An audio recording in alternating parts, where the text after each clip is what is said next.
할렐루야. 어느 건물이든지 기둥이 있어야 됩니다. 저희 여기 예배당에도 여러 기둥이 있잖아요. 기둥이 없다면 아무리 외형이 좋고 또 뭐 대리석을 깔고 휘황찬란하게 금을 발랐다 할지라도 그 건물은 무너질 수밖에 없습니다. 교회가 건물에 없어서는 안 되는 것이 기둥이라면 교회 역시 하나님의 집이잖아요. 하나님의 집인 교회에도 없어서는 안 되는 기둥과 같은 하나님의 계명이 있습니다. 하나님의 계명. 기둥과 같은 하나님의 계명. 무엇일까요? 바로 여기 여러분 앞에 보시는 양쪽 기둥에 적혀 있는 요 명령입니다. 여러분들이 보실 때 오른쪽에 뭐라고 되어 있습니까? 하나님과 이웃을 사랑하는 교회. 그 다음에 왼쪽은 뭡니까? 영혼을 구원하여 잡는 교회. 이 두 기둥. 왜 이 두 기둥을 앞에 써놨느냐? 예수님께서 복음서에서 정말 많은 계명들이 중요하지만 첫 번째 뭐냐면 사랑하라는 계명은 오늘 40절에 이 두 계명이 온 율법과 선자의 강령이라라고 말할 정도로 이 사랑하라는 계명이 되게 중요하다라고 강조하셨습니다. 사랑하라. 그러니까 이 율법과 선제가 뭡니까? 온 율법과 선지라는 것은 구약 전체를 말하고 있거든요. 그러면 강령이라 할 때 강령이 뭡니까? 사실은 좀 와닿지가 않았어요. 저는 예전부터 이 강령이라는 말을 볼 때 사전을 찾아보면 이렇게 되어 있어요. 정당이나 또 어떤 단체의 기본 입장, 방침, 규범 등을 밝히거나 어떤 운동선수의 운동의 순서나 전략 따위를 요약하여 열거한 것 이렇게 되어 있습니다. 그러니까 어떤 요약, 강령, 그래서 무슨 10대 강령, 또 조직의 강령 이런 말을 듣잖아요. 그런데 헬라어를 보면 이 강령이라는 뜻이 뭐냐면 바로 크레만님이라고 되어 있습니다. 어디에 달려있다, 달려있다. 그러니까 하나님을 사랑하고 이웃을 사랑하는 이 명령은 이 사랑이라는 모든 율법이 이 하나님 사랑하고 이웃을 사랑하는 명령에 다 걸려있다는 거예요. 다시 말하면 모든 율법의 뿌리고 셈이고 핵심이 뭐냐? 바로 사랑하라는 거예요. 사랑하라. 그래서 예수님께서 이 계명이 두 계명은 나중에 설명할 겁니다. 온 율법과 선자의 강령이니라. 그래서 큰 계명을 예수님이 말씀해 주었어요. 기둥같이 중요한 이 계명. 그래서 저희 교회는 한쪽에 이렇게 적어 놓았습니다. 그리고 또 다른 기둥 같은 계명이 뭐냐? 바로 제자를 삼으라는 거예요. 제자 삼으라. 제자 삼으라는 명령이 어디 나와 있습니까? 마태복음 28장 19절로 20절에 보면 그러므로 너희는 가서 모든 민족을 제자로 삼아 아버지와 아들과 성령의 이름으로 세례를 베풀고 이렇게 말씀해요. 그래서 이 지상 명령이라고 하거든요. 기독교에서 교회에서 흔히 말하는 지상 명령. 근데 여러분 들어보셨습니까? 지상 명령? 근데 저는 처음에 그 지상할 때 지상이 땅을 말하는 줄 알았어요. 땅이 아닙니다. 지상이라는 뜻은 더할 수 없이 높은 위라는 거예요. 이 지자가요, 땅 지자가 아니에요. 이를 지자. 가장 높은 곳에 더 오를 수 없는 높은 위라는 것이거든요. 그래서 영어로 보면 더 그레이트 커미션이라고 해서 대위임 명령이라고 부릅니다. 그래서 이 복음서에는요, 예수님께서 큰 두 개의 중요한 계명을 말씀해 주셨는데 첫째는 사랑하라인 것이고 두 번째는 제자 삼으라는 것인데 제자 삼으라는 명령은 다음 주에 설교할 거고요. 제가 오늘 전할 것은 이 첫째 강조하신 큰 계명 사랑하라 이 계명으로 기둥 같은 이 계명을 제가 전할 때에 하나님의 은혜가 있길 주의 이름으로 축원합니다. 자, 오늘 본문에 보면 한 율법사가 예수님께 이렇게 물어봅니다. 36절에 보면 선생님, 율법 중에서 어느 계명이 큽니까? 이렇게 물어요. 근데 이 율법사가 물어봤을 때는요, 좋은 의도로 물어본 것이 아니라 예수님을 시험하여 묻되라고 되어 있어요. 예수님을 공경에 빠뜨리기 위해서 예수님을 어려움에 처하게 하도록 물어본 의도였습니다. 왜냐하면 예수님께서 앞서서 부활 논쟁에도 말씀하시고 가이사에게 세금을 바치는 것을 이 율법사가 들었던 것 같아요. 이 사람이 되게 말을 잘하네, 되게 지혜롭게 얘기를 하네, 이렇게도 한번 내가 물어봐 볼까? 그래서 물어본 거예요. 선생님, 율법 중에 어느 계명이 큽니까? 물어봤어요. 율법이 얼마나 많습니까? 10계명만 해도 10가지가 되죠. 그리고 유대인들이 구약에서 율법을 다 정리해 보니까 613개가 있다는 것을 발견했어요. 그러면 예수님께서 만약에 이 계명이 가장 중요하다 하면 예수님이 어떤 비판받을 빌미를 제공할 수가 있는 거죠. 다 중요하다고 할 수 있는데 예수님이 이것만 중요하다고 하면 왜 이것은 중요하지 않습니까? 할례법도 중요하지 않습니까? 정결법도 있지 않습니까? 제사법도 중요하지 않습니까? 의식법도 중요하지 않습니까? 이러한 여러 율법이 있거든요. 근데 예수님께서, 참 지혜로우신 예수님께서 아주 정답을 하신 게 뭡니까? 37절과 38절 우리 한번 같이 읽어보겠습니다. 37절과 38절입니다. 시작.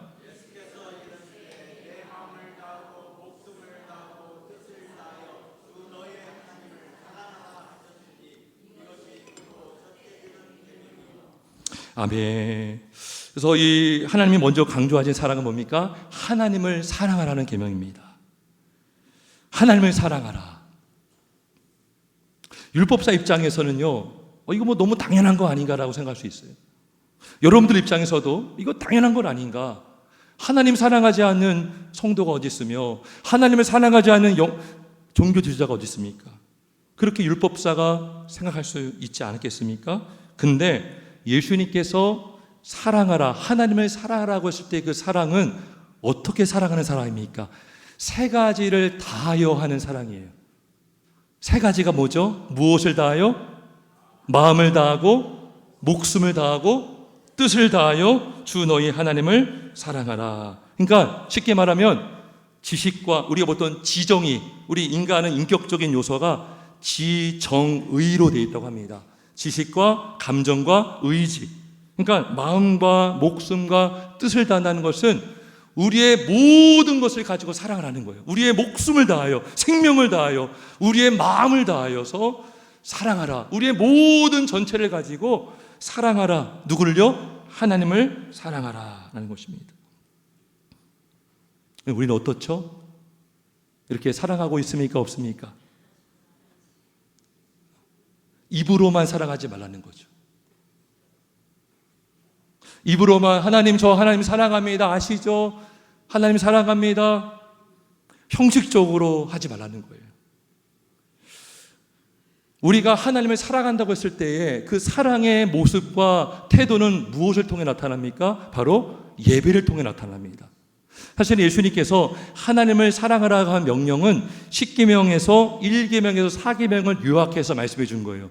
1계명부터 4계명까지가 요약하면 어떻게 예배할 것인가? 1계명은 누구를 예배할 것인가? 예배의 대상. 2계명은 어떻게 예배할 것인가? 예배의 방법. 3계명은 예배하는 자의 마음가짐. 함부로 부리지 말고. 4계명은 예배하는 날을 알려준 거죠. 그러니까 1계명부터 4계명은 하나님을 사랑하는 예배자가 예배하는 예배자의 태도를 보여주는 것입니다. 따라서 우리가 하나님을 사랑하되 마음과 목숨과 뜻을 다해 사랑하는 것은 우리가 예배할 때도 동일하게 적용돼야 된다는 것입니다. 입술로만 하나님을 사랑합니다, 입술로만 주님을 찬양합니다가 아니라 우리의 마음을 다하여, 뜻을 다하여, 힘을 다하여 예배해야 될 줄 믿습니다. 그런데 여러분, 구약 이스라엘 백성들은요, 여러분 다 아시겠지만 북이스라엘은 아수르에 멸망당하고 남유다는 바빌론에 멸망당했습니다. 근데요, 그 당시에 이스라엘 백성들이 예배를 안 드렸던 게 아닙니다. 모든 예배를 다 드렸습니다. 모든 절기를 다 잘 지켰어요. 근데 그들의 문제는 뭐냐 하면 바로 마음이 없이 예배를 드렸다는 거예요. 우리 한번 자막을 한번 보겠습니다. 자막을 보면 이사야 29장 13절 말씀 한번 우리 같이 한번 읽어보겠습니다. 자막을 보면서 시작. 주께서 이르시되 이 백성이 입으로는 나를 가까이 하며 입술로는 나를 공경하나 그들의 마음은 내게서 멀리 떠났나니 나를 경외함은 사람의 계명으로 가르침을 받았을 뿐이라. 아멘. 이사야가 활동했던 이 당시에,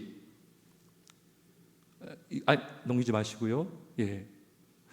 이 백성이 입으로는 나를 가까이 하며 입술로는 나를 공경한다. 근데 그들의 마음은 내게서 멀리 떠났다. 여러분, 우리가 그럴 수 있어요. 우리 학생들도 있는데 선생님한테 겉으로는 선생님 저 좋아해요 하면서 속으로는 다른 생각할 수 있잖아요. 무시하고, 응? 선생님 존경합니다. 뒤로 가서는 막 선생님 욕을 막 할 수도 있잖아요. 우리도 마찬가지입니다. 하나님을 예배할 때 겉으로는 입술로는 하나님을 사랑합니다, 예배합니다 하지만 마음은 떠나 있는 거예요. 그러니까 북이스라엘과 남유다가 무엇이 문제였습니까? 그들이 예배가 작아서, 예배 횟수가 너무나 작아서 망한 게 아닙니다. 예배를 드렸지만 그들의 마음은 하나님께서 이미 떠나 있었어요. 근데 예수님 당시 때도 동일하게 바리새인들과 율법사들과 서기관들이 외식하는 자들 향해서 예수님께서 이 이사야 29장 13절의 말씀을 그대로 인용하면서 이사야가 바르게 말씀했다 하면서 이렇게 예언하였다, 이사야가 잘 예언하였다 라고 하면서 이 말씀을 인용한 적도 있습니다. 그러니까 우리가 하나님을 사랑하는 것은 우리가 예배하는 태도를 통해서, 예배하는 마음을 통해서 나타났는데 이스라엘 백성들은 입술로만 형식적으로 외식하며 예배했던 것을 알 수가 있습니다. 사실 이렇게 형식적으로 예배하고 또 입술로만 이렇게 형식적으로 예배하는 그런 모습들은요, 목사인 저나 우리 목사님들도 얼마든지 그런 유혹에 빠질 수 있어요. 사실은 목사님들이 하는 중요한 게 뭡니까? 예배를 인도하는 것이고 설교를 전하는 것이고 찬양을 인도해야 됩니다. 그런데 부끄럽지만 제가 말씀을 가만히 준비하면서 생각해 보니까, 저를 생각해 보니까 지난 날들을 생각해 보니까 내가 과연 진짜 마음을 다해 예배한 적이 몇 번이나 되었을까 돌아보게 되었습니다. 부교육자 시대 때는요, 지금도 바쁠 때는 바쁘지만 그래도 담임 목사다 보니까 좀 이렇게 템포나 일을 조절할 수 있잖아요. 근데 부교육자 때는요, 큰 교회 서약할 때는 교육자들이 많습니다. 그러면 교육자가 많으면 일이 많이 분담돼서 일이 적을 것 같은데 더 일이 많더라고요. 더 일이 많아지고, 그러면 막 바쁘게 사역하다 보면 또 예배가 되면 예배를 인도해야 되고 말씀도 전해야 되고 또 찬양 인도할 때 보면 제가 돌아보니까 찬양을 위한 찬양할 때가 많았더라고요. 예배를 위한 예배할 때가 많았어요. 저를 보니까 하나님을 예배하는 것이 아니라 그 시간을 때우기 위해서 찬양할 때가 있었다고요. 여러분은 어떻습니까? 한 주간 우리가 바쁘게 살다 보면 허겁지겁 다른 거 생각 못하고 막 어떤 일에 쫓기고 쪼들리고 허겁지겁 살다가 갑자기 정신 차려보니까 내일이 벌써 주일인 거예요. 아침에 힘들게 일어나서 허겁지겁 교회 와서 허겁지겁 예배드리고 또 집에 가고, 이렇게 우리가 1년, 2년을 반복한다면 과연 우리가 마음을 다하고 뜻을 다하여 예배하는 예배가 얼마나 될까? 우리가 한번 생각해 볼 수 있지 않겠습니까? 어떤 중요한 일을 앞두고서는 예배가 때로는 내 마음속에 되게 걸린다 생각할 때가 있어요. 내가 막 일을 하고 있는데 예배가 딱 시작되면 예배하러 가야 되잖아요. 일이 끊기기도 하고, 그런 마음속에 빨리 예배가 끝나면 좋겠다는 마음도 가질 수 있어요. 자꾸 저 얘기를 하게 되는데 신학대학원 다닐 때 제가 그런 행동을 많이 했습니다. 신학대학원에서는 화요일부터 금요일까지 점심 직전에 채플 예배가 있습니다. 그리고 매일 화요일부터 금요일 새벽 예배가 있어요. 그런데 이것은 경건 훈련의 차원이라고 해가지고 여기서 많이 빠지면요 졸업이 안 됩니다. 저는 지금 돌아보니까 제가 이 말씀을 준비하면서 그때를 한번 계속 생각해 보았어요. 근데 형식적으로 예배할 때가 많았고요, 의무적으로 예배할 때가 많았습니다. 그리고 채플 예배 때 많이 졸았습니다. 많이 졸았고, 졸다가 언제 깰까요? 축도할 때 딱 깨더라고요, 제가. 그러면 딱 깨면 안 졸았다는 듯이 태연하게 딱 있는 거예요, 제가. 이렇게. 그런 생각도 들었어요. 제가 지금 돌아보니까 그 3년이라는 신학대학원 생활 중간에 가장 중요했던 게 무엇일까 생각해봤더니 바로 예배였더라고요, 예배. 저는 신학대학원 동안에 예배를 저 끝머리에 둔 거예요. 예배 잘 드리건 못 드리건 이건 졸업과 이건 뭐 점수랑 상관없잖아요. 근데 제가 3년을 돌아보니까요, 하나님 앞에서 예배자로서 점수는 빵점이었어요. 신학 공부를 열심히 하려고 했고, 때로는 장학금도 타려고 했고, 심지어 제가 시험 기간 동안에 채플도 빠져서 도서관에 간 적도 있어요. 가장 중요했던 게 예배였더라고요.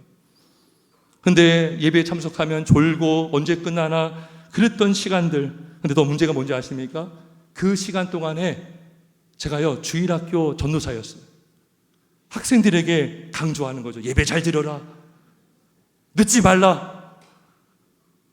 그런데 학교 가서는 졸고, 예배가 막 때로는 막 힘들고, 좋게 핑계대면 신학 공부하기 때문에 그렇다고 하지만 제가요, 우선순위가 바뀌었던 거예요. 너무나 후회스럽고 너무나 하나님께 죄송한 마음이 아직도 있습니다. 이중적인 모습을 했던 것이죠. 여러분, 이런 모습들이 뭡니까? 하나님을 사랑한다고 하지만 이사야서 29장 19-3절의 말씀처럼 입으로는 가까이 하고 공격한다고 하지만 마음은 하나님께 멀었던 삶. 하지만 예수님 우리에게 말씀하십니다. 내 마음을 다하고 목숨을 다하고 뜻을 다하여 주 너희 하나님을 사랑하라 하셨으니 이것이 크고 첫째 되는 계명이요, 이 계명을 우리 마음에 새길 수 있길 주의 이름으로 축원합니다. 그 다음에 우리가 사랑해야 되는 대상은 하나님만이 아니죠. 누구도 있습니까? 바로 이웃입니다. 이웃.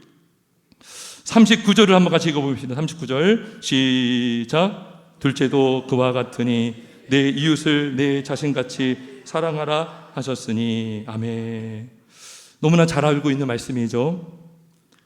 둘째도 그와 같으니, 그러니까 거의 첫째와 둘째가요 다 중요하다는 거예요. 내 이웃을 내 자신같이 사랑하라. 내 자신같이 사랑하라는 이게 참 중요한 포인트인데, 이게 무슨 뜻일까요?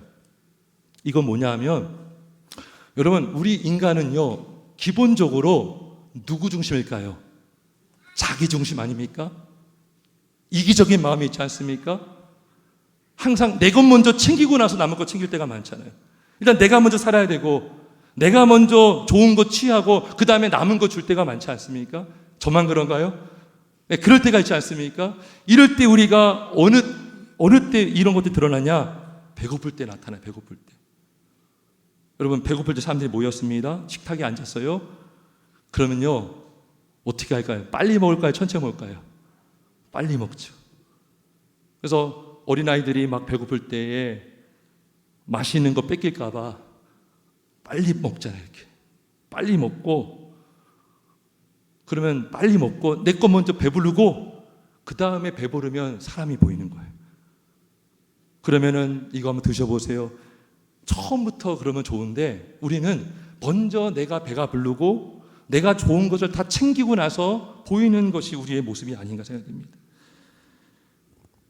그런데 자기 자신과 같이 사랑하라, 이거 뭡니까? 너가 너를 그렇게 챙기고 네 거 먼저 챙기는 것처럼 동일하게 이웃도 챙기라는 거예요. 너가 너를 그렇게 아끼고 이기적으로 너를 사랑하는 것처럼 이웃도 사랑하라라는 것입니다. 그러면 이렇게 사랑하려면 요구되는 게 있습니다. 먼저 욕심을 내려놔야 되는 거예요. 욕심, 절제. 내 것만 챙기려고 하는 욕심을 좀 내려놓을 수 있고, 절제할 수 있는 절제가 필요하고요. 그 다음에 남을, 이웃을 생각하는 배려심이 필요하죠. 그 다음에 또 뭐가 필요할까요? 남의 유익을 구하는 마음이 필요합니다. 그래서 고린도전서 13장 5절에 보면 사랑은 자기의 유익을 구하지 아니하며요. 이게 사랑의 정의예요. 사랑은 자기의 유익을 구하지 않는 거죠. 제가 이렇게 설교하면 여기 계신 분들 중에 속으로 난 그래도 잘하고 있다라고 여기는 분들이 있을 수 있어요. 너무나 잘하고 있는 것입니다. 그렇게 하지 못하는 사람이 많거든요. 그런데 여러분, 예수님께서 내 이웃을 내 자신과 같이 사랑하라 하는 그 이웃의 대상은요, 저와 여러분이 좋아하는 사람만 포함된 게 아니에요. 나에게 잘해주는 사람만 포함된 게 아닙니다. 때로는 나를 힘들게 하고 나를 모욕하고 나를 박해하는 사람들도 포함된 게 이웃이라는 거예요. 증거가 말씀에 있거든요. 한번 자막을 볼까요? 좀 많은데 제가 한번 읽어보겠습니다. 27절에 보면, 누가복음 6장 27절에 보면 우리 27절과 28절 한번 같이 읽어보겠습니다. 시작. 그러나 너희 듣는 자에게 내가 이르노니 너희 원수를 사랑하며 너희를 미워하는 자를 선대하며 너희를 저주하는 자를 위하여 축복하며 너희를 모욕하는 자를 위하여 기도하라. 그러면서 여러분 잘 알고 있는 말씀이에요. 입밤을 치는 자에게 젖밤도 돌려대며 겉옷을 빼앗는 자에게 속옷도 거절하지 말라.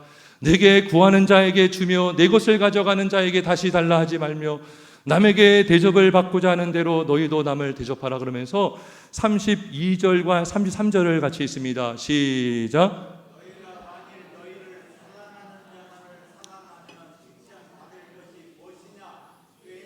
사랑하는 자는 사랑하느니라. 너희가 만일 선대하는 자만을 선대하면 칭찬받을 것이 무엇이냐? 죄인들도 이렇게 하느니라. 아멘. 자, 보세요. 이웃을 사랑하라고 했을 때에 우리는 보통 나에게 잘해주는 사람, 호의적인 사람, 또 내가 마음이 쓰이는 사람에게 잘해주려고 할 때가 있습니다. 그거는 누구나도 할 수 있다는 거예요. 예수를 안 믿는 사람도 할 수 있다는 거죠. 이방인들도 하는 것이라는 거예요. 하나님이 이웃을 사랑하라는 건, 그 사랑의 대상은요, 누구도 포함된 거예요? 나를 저주하거나 또 모욕하는 자, 뺨을 치는 사람까지 포함이 되었다는 것입니다.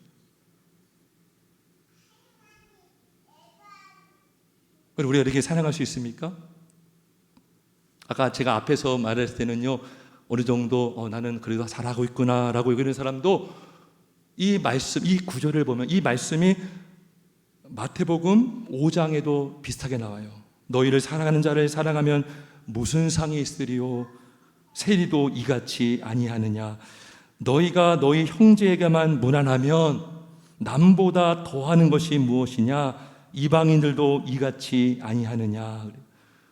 사실은 우리는요, 우리에게 잘 안 해주는 사람을 싫어하게 되고, 그리고 나를 모욕하거나 나를 힘들게 한 사람이 있으면 잘 안 되길 바라지 않습니까? 망했으면 좋겠다. 잘 안 했으면 좋겠다. 안 보이면 좋겠다. 나를 저주하는 사람을 어떻게 축복합니까? 어떻게 나를 모욕하는 자를 위해서 기도할 수가 있겠습니까? 저는 힘들다라는 결론을 내렸어요. 기본적으로 힘들구나, 부족하구나. 여러분 어떻습니까? 근데 여러분, 우리 예수님은 우리에게 이러한 명령을 내리시면서 예수님도 하지 못하는 명령을 내리시는 분이 아니셔요. 예수님은 우리에게 말씀하셨어요. 내 마음과 목숨과 뜻을 다해 하나님을 사랑하고 내 이웃을 내 자신같이 사랑하라고 하신 명령을 우리 예수님이야말로 완벽하게, 완전하게 그 율법에 순종하셨습니다. 할렐루야. 죽기까지 목숨을 다하여, 목숨을 예수님이 하나님 성부께 내어주셨잖아요. 화목제물로. 나의 원대로 마시었고 아버지의 뜻대로 되길 원합니다. 뜻을 다하여 순종하며 하나님을 사랑했습니다. 그리고 예수님이 이 땅에 오신 목적이 뭡니까? 영혼을 사랑해서 오신 줄 믿습니다. 영혼을 구원하기 위해서 오셨다는 겁니까? 영혼을 그만큼 사랑하는 거예요. 자기 몸처럼 사랑했다는 거죠. 마태복음 25장 40절에 말씀하기를 너희가 여기 내 형제 중에 지극히 작은 자 하나에게 한 것이 곧 내게 한 것이니라는 말씀이 있어요. 무슨 말입니까? 작은 자. 일반 사람들이 볼 때에 무시받고 거들떠 보지도 않고 힘도 없고 권력도 없고 돈도 없고 아주 이런 작은 자를 세상은 무시하잖아요. 근데 예수님은 그런 사람과 자신을 동일화시킨 거예요. 저 사람에게 한 것이 나에게 한 것이다. 이게 무슨 말입니까? 예수님께서 자기 자신같이 그 이웃을 사랑한 거죠. 이러한 예수님의 사랑을 우리에게 확실하게 보여준 증거가 뭡니까? 바로 십자가의 죽음인 줄 믿습니다. 로마서 5장 8절에 말씀합니다. 우리가 아직 죄인이었을 때에 그리스도께서 우리를 위하여 죽으심으로 하나님께서 우리에 대한 자기의 사랑을 확증하셨느니라. 그래서 하나님이 세상을 이처럼 사랑하사 독생자를 주셨으니 이는 그를 믿는 자마다 멸망하지 않고 영생을 얻게 하려 하심이라. 우리가 아직 원수 되었을 때에, 로마서 5장에 나와요. 원수 되었을 때, 화목했을 때가 아니라 원수 되었을 때, 원수를 위해서 우리 아버지가 예수를 보내주셨고 원수를 위해서 우리 예수님이 자신의 몸을 내어 주신 것입니다. 심지어 죽기 직전까지 예수님은 아까 여기 누가복음 27장에 보면 28절에 너희를 저주하는 자를 위하여 축복하며 너희를 모욕하는 자를 위하여 기도하라 그랬잖아요. 예수님이요 이 말씀대로 그대로 행하셨어요. 십자가 위에서 뭐라고 기도했습니까? 누가복음 23장 34절에 아버지 저들을 사하여 주옵소서 자기들이 하는 것을 알지 못함이니이다. 자기를 십자가에 끌고 간 사람들, 뺨따기를 때린 사람들, 침 뱉은 사람들, 십자가에 못 박혀 죽게 하고 웃으면서 비웃으면서 조롱했던 그 사람들을 향하여 저주한 것이 아니라 우리 예수님은 모욕하는 자들 위해서 저들을 사하여 달라고 기도하셨습니다.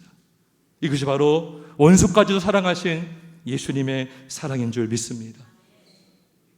이러한 예수님의 사랑이 없다면 우리는 여기서 남아있을 자가 없습니다.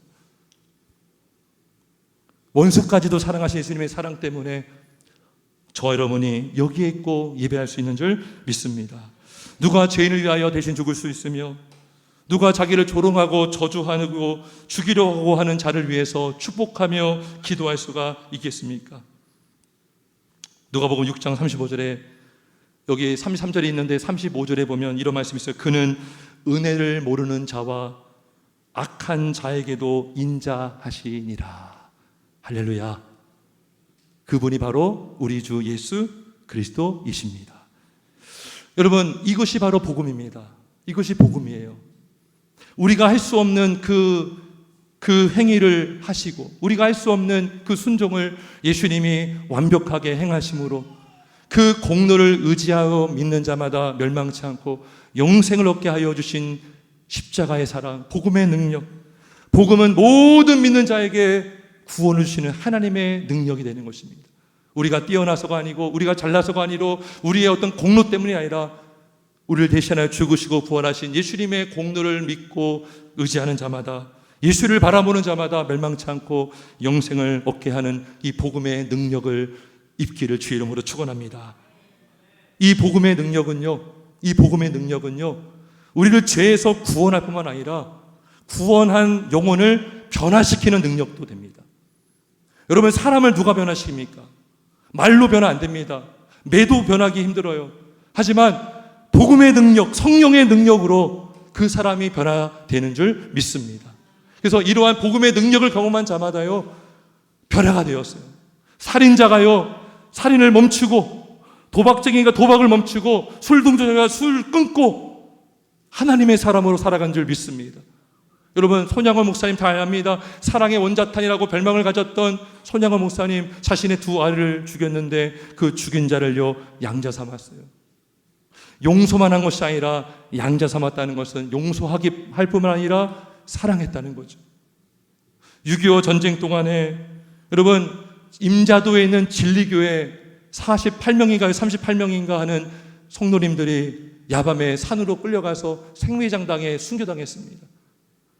그 죽었던 사람들 중에는 이인재 목사님의 부모님도 있었고 삼촌도 있었고 열 몇 명이 몰살당한 거예요. 근데 그 목사님께서 자기 가족을 죽인 사람들을 용서합니다. 이게 가능합니까, 여러분? 이게 복음의 능력이 없이 가능합니까? 이 복음의 능력은 사람의 심령을 변화시키고 예수님의 사랑으로 무장되어서 세상에 감당하지 못할 사람으로 변화시키는 능력인 줄 믿습니다. 말씀을 정리하겠습니다. 오늘 저는 첫 번째 기둥과 같은 계명, 사랑하되 하나님을 마음과 목숨과 뜻을 다해 사랑하고 이웃을 나 자신과 같이 내가 나를 사랑한 것처럼 이웃을 사랑하라는 명령을 나누었습니다.